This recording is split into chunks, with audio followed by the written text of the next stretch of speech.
Afternoon. Thank you for joining us. These are the latest news from across the continent of Africa. Eritrean President Isaias Afwerki has accused the U.S. of supporting Tigrayan rebels during the recently concluded civil war in northern Ethiopia. In an interview with local media, the president claimed that the peace deal signed between Ethiopia and the Tigray People Liberation Front was rushed by the U.S. to prevent the rebels from losing in the battlefield. The peace deal signed in South Africa in November 2022 ended a 2-year civil war that killed tens of thousands and left millions in dire need of humanitarian assistance. In the interview, Mr. Isaias also admitted for the first time that hundreds of thousands of people died in the conflict, though he did not elaborate on Eritrean casualties last week.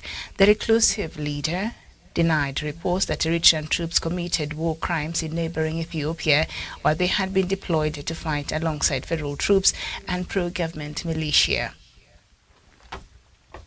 And then we go to Tunisia, and the country has arrested 2 former judges who were sacked by President Kais Saied last year.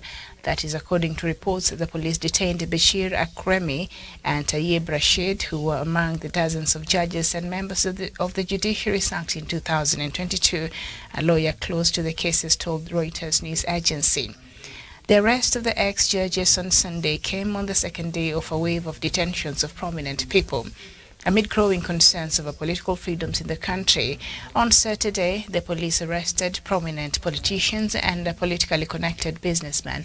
The arrests were reportedly based on suspicion and conspiracy against state security. And then at least 12 civilians have been killed in an attack in northern Burkina Faso. This is according to reports. Locals in Kosi province close to the border with Mali told the French news agency that armed members on a motorbike stormed the village of Sanakadougou early on Friday. Animals and goods were looted. It is thought that the assailants were members of the Islamist insurgency and has forced hundreds of thousands of people from their homes in Burkina Faso and in neighboring Mali and Niger. The military regimes in Burkina Faso and Mali have expelled the French troops who had been unsuccessfully fighting the Islamists and have invited Russian mercenaries in their instead. We go to South Africa, and 12 people were killed and 61 others injured following a crash between an cash-in-transit armored van and a bus in South Africa's Limpopo province. The bus rolled off a bridge into a river below, landing on its side and around on Monday. Local media has reported most of the victims reportedly died after being trapped inside the bus. The cause of the crash is under investigation. There has been heavy rains in the area. Emergency services were still on the scene on Tuesday morning with heavy downpours delaying their work. And Switzerland has called for dialogue between Cameroonian government and separatist groups after armed men killed 5 aid workers. Armed men on last week's attack at Cameroonian Developmental Corporation facility in the restive southwest region, killing 5 workers and injuring 40 others. Switzerland's call for dialogue comes after the Canadian Foreign Affairs Minister Melanie Joly on 20th January announced that the Cameroonian government had agreed to talks with the separatist group. The government, however, denied that it had agreed to Canada's facilitation of the talks. And then we head over to Tanzania. Excuse me.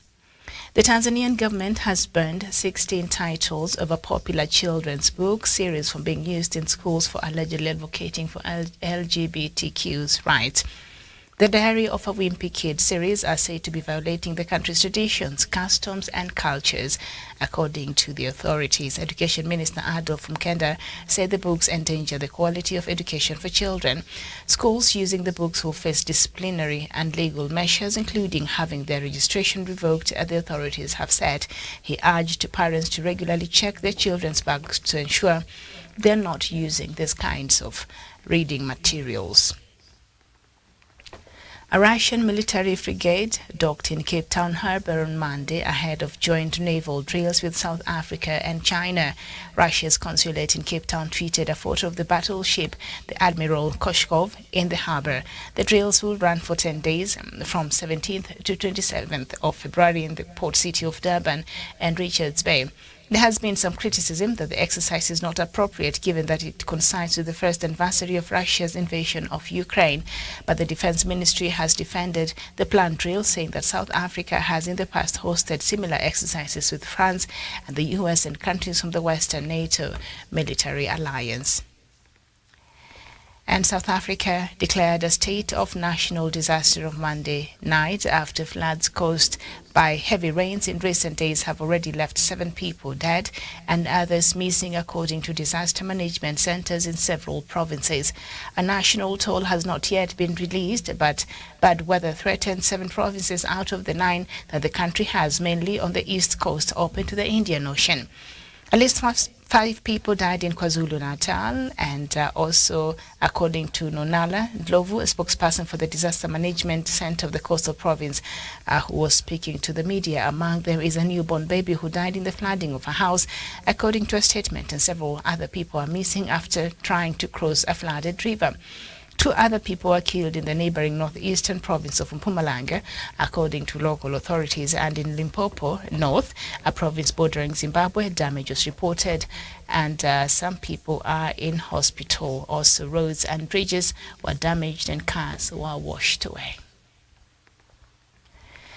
A leading human rights groups on Monday urged the United States and Libya to explain the legal basis for the surprise extradition of a former Libyan intelligence officer accused of making the bomb that blew up the Pan AM Flight 103 over Lockerbie in Scotland. U.S. authorities announced in December they had arrested Abu Akila Mohammed Masood Kaid al-Marimi, accused of being the source of the bomb that crashed the flight to New York days before Christmas in 1988. The attack killed 259 people in the air and 11 on the ground. Masood's arrest and extradition raised questions on the legal basis for how he was arrested, just months after his release from Libyan prison and sent to the United States. U.S. officials said his transfer was legal and described it as a culmination of years of cooperation with Libyan authorities. Libya and United States do not have a standing extradition agreement, so there was no obligation to hand over Masood. Libyan officials told the Associated Press in December that militias loyal to the Tripoli-based National Unity government are behind his detention and surrender to the United States. Human Rights Watch said Masood's saga raised rights concerns, and further saying that it appears that no Libyan court ordered or reviewed Masood's transfer to the United States, and he was given no opportunity to appeal, raising serious concerns about the legality of his transfer procedure. Masood was arrested at his home in the Abu Salim neighborhood of Tripoli, which is controlled by a network of militias allied to Tripoli-based Prime Minister Abdelhamid Deiba. The Libyan public prosecutor challenged his decision and opened an investigation. Deiba acknowledged his government's role in the extradition, calling Masood a terrorist. The Prime Minister, however, did not explain the legality of his arrest to transfer to the United States. He did not provide hard evidence for any of his allegations. The rights group also called on the United States to hold a fair trial and allow the suspect to challenge his extradition. He also urged the Libyan authorities to investigate and hold accountable those responsible for Masood's violent abduction from his home. And still staying with Libya, during a visit to Gashora Transit Center, the European Union ambassador to Rwanda announced £22 million will be given to Rwanda in renewed funding until 2026 in support of the country's hosting of refugees transferred from Libya. Rwanda has become a transit hub for most migrants after it did strike a deal with the likes of UK and the UNHCR. In 2019, Rwanda signed an agreement with UNHCR to evacuate refugees and asylum seekers in need of international protection from Libya to Rwanda. Since September 2019, the UNHCR has evacuated about 1,500 refugees and asylum seekers from Libya. Of this, more than 900 have since left Rwanda to settle in other countries, the majority in EU countries, including Sweden, France, Belgium, and Finland. In Chad, more than 450 rebels have gone on trial in connection with the death of President Idris Deby. He was killed in April 2021 while fighting a rebel offensive launched from Libya. The hearing is taking place inside a prison where almost 400 of the accused were being held. Believed to be all members of the Rebel Front for Change and Consensus in Chad, they've been charged with terrorism and threatening the security of the state. After the reading of the charges, the court adjourned until Wednesday.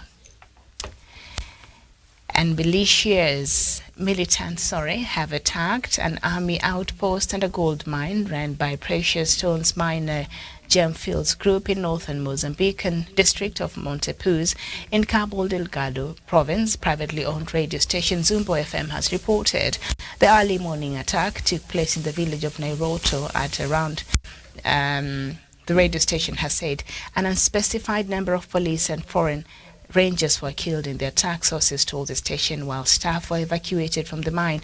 The attack appeared to have been carefully planned, the station said, as hours before targeting the mine, militants targeted a nearby army outpost.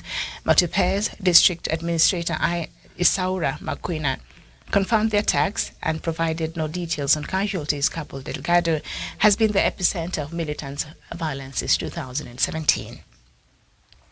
And more than 20 civilians were killed on Sunday in a new attack by militiamen in Ituri, a gold-rich province in northeastern Democratic Republic of Congo, according to a preliminary information gathered on Monday by the United Nations and civil society. Stephen Dujarric, spokesperson for the UN Secretary General Antonio Guterres, said in New York that the Codeco militia had, according to these preliminary reports, killed at least 20 civilians and burned several homes. The same militiamen also damaged medical facilities in a series of attacks on villages in Jugu territory, he added. Codeco, which stands for Cooperative for the Development of Congo, is a militia of several thousand men who claim to protect the Lendu tribe from the Hima tribe and the National Army in Ituri. Diodome Losa, Ituri Civil Society coordinator, said that there has been a double attack by Codeco militiamen on Sunday. We go to Somalia now, and a Somali journalist said he had been freed from jail on Monday, just hours after a court handed down a 2-month sentence on security charges, a case widely criticized by rights campaigners and media advocacy groups. Abdallah Ahmed Mumin was arrested in October last year after the government announced a crackdown on media outlets that publish what it deems propaganda for the Islamist militia group Al-Shabaab. The court sentenced Mumin to 2 months in prison, but in a surprise move.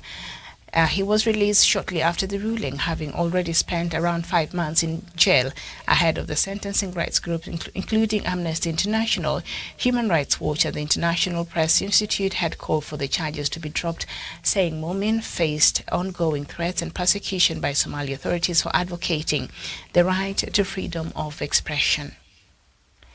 And we go to South Sudan. The Bank of South Sudan has reintroduced auctioning of US dollars to commercial banks and forex bureaus amid the weakening of South Sudanese pounds against the US dollars.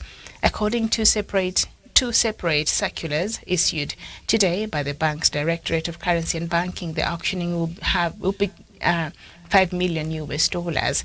The auction will start with $3 million US dollars to eligible commercial banks and $2 million US dollars to forex bureaus. The central bank said the sale of the hard currency will be held on Thursday, 16th February 2023. The bank believes that the auction of the hard currency to both the forex bureaus and commercial banks is likely to prevent further depreciation of the South Sudanese pound against the US dollars. The central bank said the auctioning policy, which has been criticized by economists, will reportedly be governed by its forex exchange auction rules and procedures. As of today, February 14th, the dollar sells at around 795 in the parallel black market, while the official rate is roughly 762 South Sudanese pounds. Previously, the Bank of South Sudan used to auction between $4 million and $6 million per week. The auction comes a few days after the Bank of South Sudan attributed the rise in the value of the US dollar against the local currency due to the hikes of interest rates by the US Federal Reserve. And you are now up to date. Very well. I'll just gloss over that dollar auction by South Sudan. I'm not an economist, so I might not fully give you the information that you really need, but I needed to inform you that that is what is happening in South Sudan. But I'd like for us to look at this story from Somalia, where the journalist has been released. I think he was he headed the Journalist, I think, Association of Somalia, and you know, it's at that time that he was being arrested. His name is Abdallah Ahmed Mumin. Sorry. So he was arrested, and I think he spent about 5 months in jail. And the reason why he was arrested at that time, the government had made some announcement in its, we know the current government in Somalia has had a renewed fight against Al-Shabaab, and I think the strides that it's making in this new administration, I think, is quite commendable. And because of the kind of force the government has been using and the new strategy, which has smoked these militants from where they used to operate deep in the villages, of course, they have been retaliating. And we've seen buildings being blown up. We've seen attacks like we've never seen before, well, really, but an intensified one. So during that time, the government was saying, was asked the media not to be reporting so much on what the Al-Shabaab is doing, and perhaps not reporting some of the activities or some of the attacks from the Al-Shabaab or things like that, and not because not to publish or not to highlight some of the material that may be deemed to be propaganda for the Islamist militant group, the Al-Shabaab. And to some large extent, I understand, because, you know, it's a matter of national interest. I don't want to bring in the aspect of securitization of issues, but it appears this is what is happening here. Because where do you draw the line between the public has the right for information and freedom of access to information as enshrined in the Constitution, and also where do you draw the line between, all right, so we can't broadcast this or we can't publish this because this might go in aiding Al-Shabaab. So my thoughts at that time, and I think I still stand by that, and I saw the government of Somalia actually implementing that. I'm not saying they heard what I was saying, but I thought perhaps it would be prudent for the security forces in Nigeria and the journalists, not in Nigeria, you know, we've been talking so much about Nigeria, but the security apparatus in Somalia, and then the journalists union umbrella, to organize sort of a workshop between the journalists, the media, the press in the country, and also the security forces. And then they have an understanding, and then perhaps the security forces are maybe guide the journalist to what extent that, of course, not infringing on their work and what they're supposed to do in terms of informing the public, but also just trading with caution. I think that line is quite blurry, but perhaps there needed to be a coming together for them to agree. And because for the fight against Al-Shabaab to be successful, I think these two institutions, a role and the role they play is very, very crucial. Because, you know, information has become a new weapon that is being used and can be turned into a propaganda tool. And the impact of that, I think we've seen how that has worked around the world. And for you to want to win this work against Al-Shabaab, I think you have to be strategic and you have to be intentional in how you package and how you talk about the things and how you report on the things that are concerning the Al-Shabaab. The same way the Al-Shabaab also has its own website and, you know, other social media networks that they propagate whatever it is that they're doing, and they're very good in propaganda. I think they've hired top-notch people. I don't know where they get these people from, but hey, these are not your ordinary, you know, bloggers or whatever. They get the best from, I don't know, God knows where. And then they do very good propaganda materials when you see how they do it. So to counter that, then the conventional media has to, especially from Somalia, because I think they have a responsibility, as we are all consuming information from there. I'm not in Somalia right now, but I get information and dependable information from reputable media houses there that I get to come and go through and siphon through and see what is it that I can present to you. So their position and the position of any press, any media house, and any free media house in a country, I think is very, very paramount, and we cannot even underscore that enough. But the line is blurry, and I do understand this could be a matter of national interest and a matter of security interest, securitization of issues. That means that a matter or an issue that could be looked at from a very minute, just on the surface, it's just Somali journalists trying to inform the public.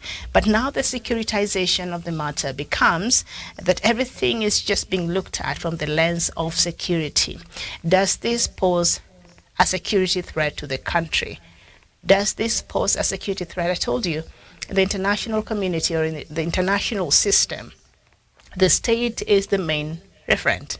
That is the key, that is the core. So everything has to work around the well-being of the state and the people there. Now that expands and you bring in the human security.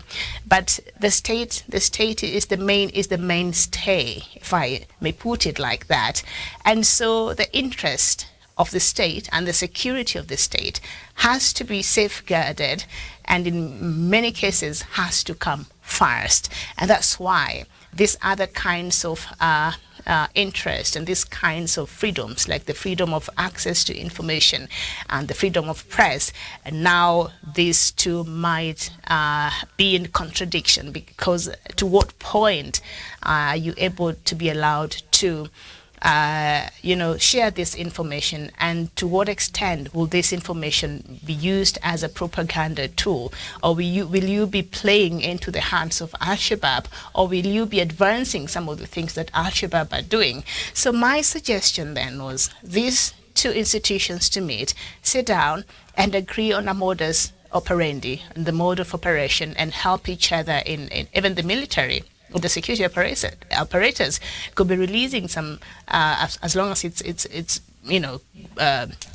verified, truthful information, and release it to the media, and work with the media, with the press in Somalia, to tell the world what is happening for the rest of us who are not able to go there and get that first-hand information. So that was a problem. So that what initially was. So this journalist Abdallah Ahmed Mumin was opposed to some of these measures, and I think he was very vocal, and because of that he was arrested, and he has been in jail for 5 months. So yesterday, hours after the court handed down a 2-month sentence on security charges, he was released. He was released, and a lot of advocacy groups and rights campaigners are putting pressure on the Somali government. So he was released because he had already served. They gave him 2 months, but the guy had already served 5 months. So I don't know if he I don't know if he qualifies for some remedy, because he seems to have served some extra 3 months, in jail, but he had served for 5 months. So that's why even that jail term that he was given yesterday for 2 months could not hold. So after his sentencing, he was released just shortly thereafter. And ahead of the sentencing, rights groups including Amnesty International, Human Rights Watch, and the International Press Institute had called for the charges to be dropped. So I think the charges, as much as were not dropped, and he faced a jail term. Of course, he was given a jail term of 2 months, but also he had already served his time. He had already served his term. So that is that. But I think it's the line there is very blurry. Like how it's just how do you separate the issues of national security and the right to information and freedom of press? That is something that world over, these two institutions have always been at loggerheads, because even here there are things about the National Army or the Department of Defense that you really I can't just sit here and talk about. I'm not allowed, because it's a very sensitive docket, and indeed it is a matter of national interest. And so these two institutions, the media and the Department of Defense, not just here but around the world, has always been at loggerheads, they've never really gotten well, they've never gelled, because the other one is built on secrecy and intelligence and all that sometimes requires to be kept under wraps because of the interest of the national security. And the other side wants the world to know what's really happening and what is the secrets that the other side is keeping. So there's always been that. But in countries that they've been able to find an equilibrium, then, they two can really coexist harmoniously, and they can aid each other in terms of information, passing out the right information, and also just giving a heads up, and all that, and just letting the rest of us know what's really happening. Okay, so that is that with the Somalis case. So there were other killings that happened. I think at this point we are so desensitized that I think it's just another news that I have to do for you here. But nevertheless, this is not just a statistic. It is people who have lost their lives. So over the weekend also, 20 more civilians were killed on Sunday in a new attack by militiamen in Ituri, and that is in northeast of Democratic Republic of Congo. And that is according to a preliminary information gathered on Monday by the United Nations and the civil society. So these killings were carried out by Codeco. Codeco is the Cooperative for the Development of Congo, a militia group of several thousand men who claim to protect the Lendu tribe and the Hima tribe. There's been outside of the conflict that we see and involving the M23, and we're seeing which is largely Tutsis, and then the FDLR that the government of the DRC is being accused of supporting, mainly of Hutus and all that. Those ethnic cleansing, ethnic wars. DRC has also suffered another ethnic war between the Lendu tribe from the Hima and another tribe, and this has claimed a lot of casualties. And I think 2 years ago we had before the resurgence of the M23 and the current conflict that we're dealing with from the Eastern Democratic Republic of Congo, that preceded that, and it was even more deadly. But I think that is a conversation that we might want to have another time. So this militia, Codeco, carried out these attacks and claimed over 20 lives there in northeastern Democratic Republic of Congo, and that is something that has been confirmed by the United Nations. And then this story about Chad trying over 450 rebels in connection with the death of President Idris Deby. I don't want to talk so much about it because perhaps we need to have an elaborate conversation about it, and perhaps what they stand to do. So 450 rebels. Remember, President Idris Deby was shot after just winning, a day after he was declared the winner of the just concluded election, and he was about to start his new term. And he went to join the army, the front lines, who have been fighting the insurgency that has engulfed Chad, Mali, the Sahel region, basically. And he was shot there. And so now they're trying over 450 rebels. This reminds me so much of Laurent Kabila. Remember the father of Joseph Kabila, who died? After his death, he was shot by his bodyguard, people very close to him, and the way that happened. And then after that, the son, of course, came to power very quickly. The same thing that happened in Chad. Do you see that?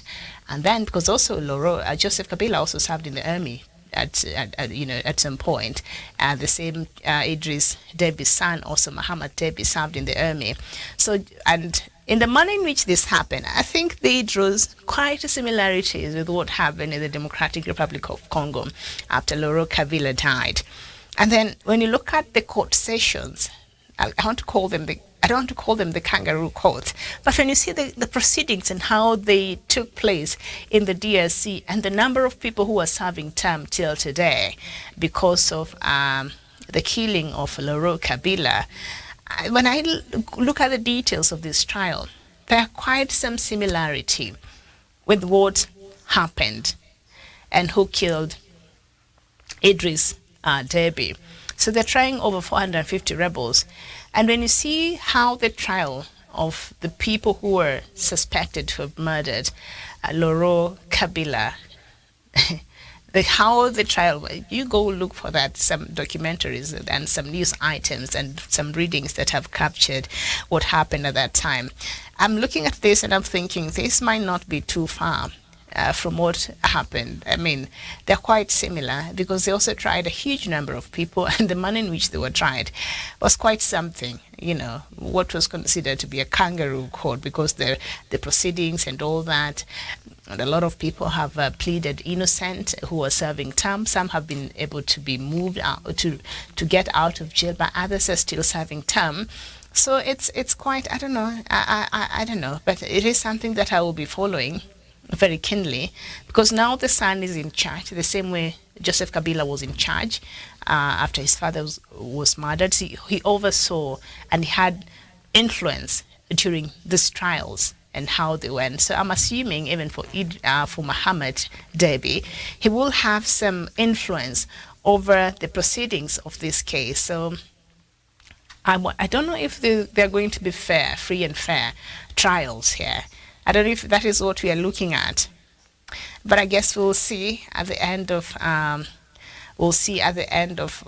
it. But I know they will be expedited. I know these trials will be done so quickly in a way that we'll all be shocked at how efficient the courts are in Chad. But away from that, Switzerland has called for dialogue between the Cameroonian government and separatist groups after armed men killed 5 aid workers. I was talking to you about an offer that the Cameroonian government had, an announcement that the Canadian government had announced that it was going to hold mediation. It was leading the mediation talks between the Cameroonian government and the separatists, the Anglophones, on the northwest regions of Cameroon. And immediately the Cameroonian government came out and refuted and said there were no such plans, and the government of Cameroon was not involved in any kind of mediation process that was being led by Canada. And for a moment there, when Canada made this announcement, I thought that could have perhaps be the best move, because as far as we know, or you can correct me, I don't think Canada could have any conflict of interest as far as Cameroon is concerned. And so I thought perhaps Canada was the right country and the right mediator, sort of has this neutral position in this issue. But, just before the excitement could settle, the Cameroonian government came out and said, no, they're not interested, and they've not been in talks with the Canadian government, and they're not party to any mediation process that the Canadian government is organizing that should bring together the Cameroonian government and this warring side from the Anglophone region in Cameroon. And I thought, wow.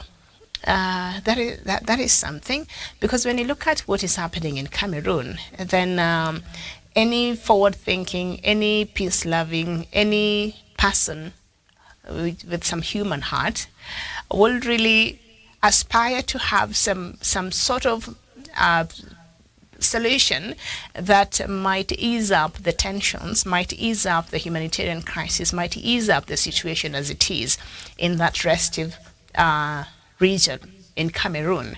And you would think this is something that they would be happy to engage in. But that is not the case. So now Switzerland has offered itself, and it's saying, Switzerland has always been the neutral country, and its neutrality stands from years back. It's another story for another day. It was never involved even in World War II. Switzerland managed to remain non-allied. It was neutral. and its neutrality, it acted as a buffer between the two countries. But that's a story for another day. So there's a reason why and how Switzerland and its neutrality status. But now I think that neutrality status is being threatened, especially after after the invasion of Russia to Ukraine. Perhaps it might want to rethink its neutrality and perhaps join organizations like NATO or things like that, so that or European Union even, so that it protects itself through the allied forces. But anyway, so Switzerland is offering itself to mediate through this process after some workers were killed in the southwest region. 5 workers were killed and 40 were injured. So the Swiss embassy in Cameroon tweeted saying it extends its sincere condolences to the family of the CDC workers killed on February 10th, 2023 in Tico. We call on all parties to embrace dialogue and refrain from violence. We urge the authorities to hold the perpetrators accountable. And the Switzerland's call for dialogue comes after the Canadian Foreign Affairs Minister, I've told you, announced that the Cameroonian government had agreed to hold talks with the separatist groups.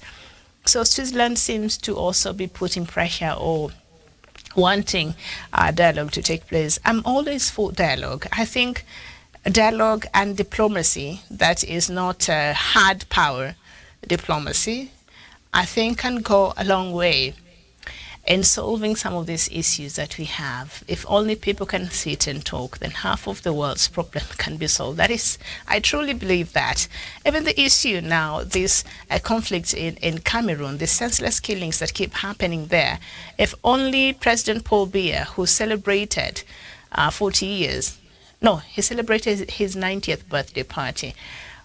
I will not talk about that now, but in the morning show, I will talk to you about that. So I'll not get into the details of that. That's why I didn't have it as one of the news items. Yeah, but we'll talk about it tomorrow and what that means and how long he's been in power there in Cameroon. But I think dialogue is something that all of us could embrace, and dialogue is something that all of us could use in order to have a more peaceful world. Dialogue is needed. Now, Eritrean President Isaias Afwerki has accused the U.S. of supporting the Tigrayan rebels during the recently concluded civil war in northern Ethiopia. So Isaias Afwerki is coming out and saying that the U.S. was supporting Tigrayan rebels. I'm not surprised. I think there was some...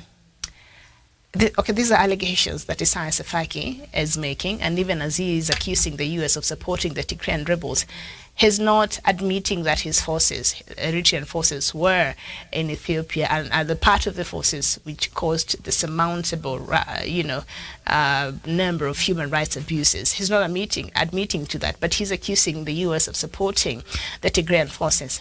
But still, I tend to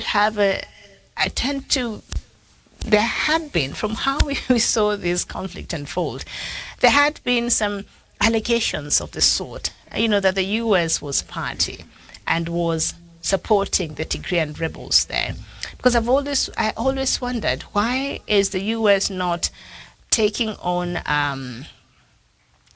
this issue and perhaps punishing the government of Ethiopia or the actors that are involved in Ethiopia in a manner that it would always in other places. And so the manner in which it handled this conflict was very suspicious to me. And I always questioned that. Numerous times I questioned US's response to this conflict in Ethiopia. So Isaias Afwerki now is letting us know that the US was supporting the Tigrayan rebels during the recently concluded war in northern Ethiopia. Now the US is also helping in rebuilding. You see how the international system works. Unless you really, really understand, they can play you like a fiddle. So you must always be alert. Okay, and Isaias Afwerki was making these revelations during an interview in a local media station in Tigray. Eritrea, and the president claimed that the peace deal signed between Ethiopia and Tigray's People's Liberation Front was rushed by the U.S. to prevent the rebels from losing in the battlefield. Ain't that something? So I'm out here just praising our former President Uhuru Kenyatta for work well done. And Isaias Afwerki now just poured water on that, and they say that had to be done because the US was going to get embarrassed because the TPLF was being defeated, and the US apparently allegedly was supporting them. Okay, I tell you, this is quite something. And in the interview, Isaias also admitted for the first time that hundreds of thousands of people died in the conflict. So that he admitted, although he did not elaborate on Eritrean casualties. He did not say how many of his men and women died, and he denied reports that Eritrean troops committed war crimes in neighboring Ethiopia. Isaias Afwerki. If you're sitting there to tell the world the truth, then you can't pick from which side. You have to give us the whole truth and nothing but the truth. That is the only way we can believe what you're saying, because we all know that your soldiers were there, and we all know that you are involved. And there are credible reports that still say that Eritrean soldiers are still in that region. So that is what you're supposed to be addressing, Isaias Afwerki, the president of Eritrea. That is the questions I need for you to answer as to why your soldiers are still in Ethiopia, even after. He seems not to be happy that the mediation process happened, I think, because, for him and the Tigray region, there's a history there. And for him, it was a good time for a vendetta, and it was a good time to get back to get back at the Tigrayan. The Tigrayans, remember, the TPLF had been in power for 27 years, and during that time, Ethiopia and Eritrea had severed ties because this how the TPLF was ruling that country that, majority of Ethiopians are not really happy with that, and that also they had a very bad relationship with Eritrea. So this is something that President Isaias Afwerki, I think, has been holding in his heart, and for Prime Minister Abiy Ahmed to have invited him to this war and to come fight the people that he already perceived as enemies, I think this was a wonderful opportunity for him. And the US seems to have spoiled the party, the killing spree for him. I think that's what I'm reading from this interview. Maybe I'm just reading too much, but hey, I'll have more of that and others in our morning show tomorrow, so make sure you don't miss that. But I want to thank you so much for your time this afternoon. It is 3:15 p.m. here in Nairobi. I wish you a wonderful Valentine's Day if you believe in that and you want to go out there and celebrate. Have a good one, and I'll see you here, God willing. Thank you so much. My name is Miriam Agutu. Enjoy the rest of your day. Bye-bye. Rivers do not drink their own water. Trees do not eat their own fruit. The sun does not shine on itself, and flowers do not spread their fragrance for themselves. Living for others is a rule of nature. We are all born to help each other. No matter how difficult it is, life is good when you are happy, but much better